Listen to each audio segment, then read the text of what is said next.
কেউ কথা রাখেনি। ৩৩ বছর কাটলো, কেউ কথা রাখেনি।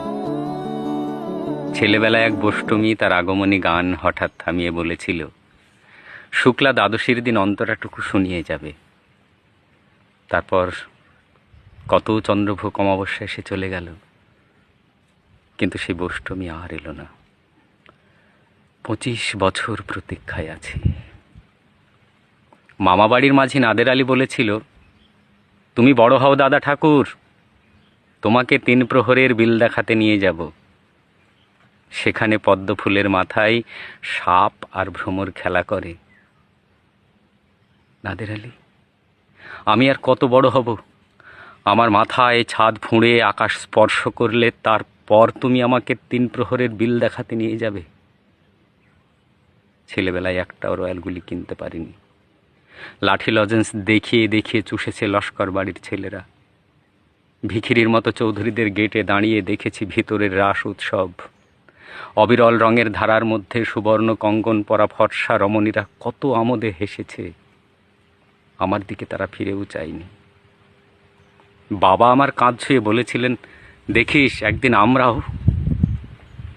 বাবা এখন অন্ধ, আমাদের দেখা হয়নি কিছুই। সেই রাস উৎসব, সেই রয়্যালগুলি, সেই লাঠি লজেন্স আমায় কেউ ফিরিয়ে দেবে না। বুকের মধ্যে সুগন্ধি রুমাল রেখে বরুণা বলেছিল, যেদিন আমায় সত্যিকারের ভালোবাসবে সেদিন আমার বুকেও এরকম আতরের গন্ধ হবে। ভালোবাসার জন্য আমি হাতের মুঠোয় প্রাণ নিয়েছি। দুরন্ত ষাঁড়ের চোখে বেঁধেছি লাল কাপড়। বিশ্ব সংসার তন্ন তন্ন করে খুঁজে এনেছি ১০৮টা নীল পদ্ম। তবু কথা রাখেনি বরুণা।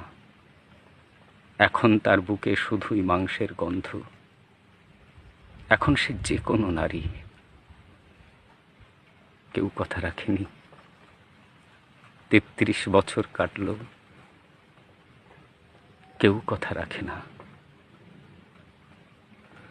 কেউ কথা রাখেনি সুনীল গঙ্গোপাধ্যায়ের।